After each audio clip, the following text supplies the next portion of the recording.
Welcome to our channel. Today we how to subscribe to SendPulse SMS step by step clearly.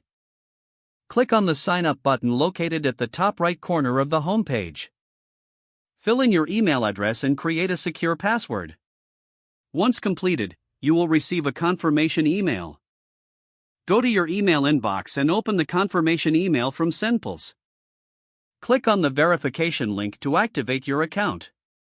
After verifying your email, return to the SendPulse website and log in using your credentials. Once logged in, navigate to the SMS section in the main dashboard.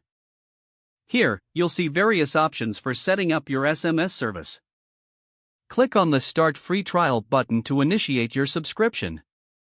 Follow the prompts to enter your phone number to receive a verification code. Check your phone for the SMS code and enter it into the provided field on the screen. After verification, you can explore the SMS features available in your account. Select a pricing plan that suits your needs if you wish to continue beyond the trial. Fill in your payment information to complete the subscription process. Review your information to ensure everything is accurate before finalizing. Once processed, you will receive a confirmation of your subscription. You can now access the SMS dashboard and start sending messages.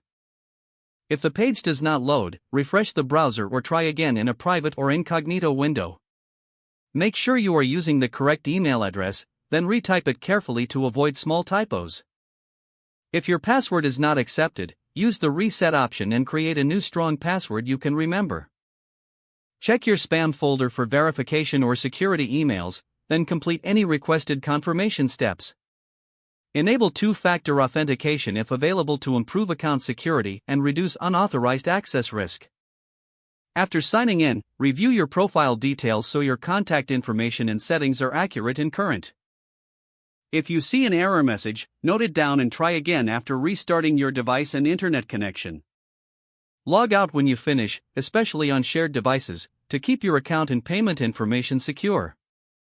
If the page does not load, refresh the browser or try again. Make sure you are using the correct email address, then retype it carefully to avoid small typos.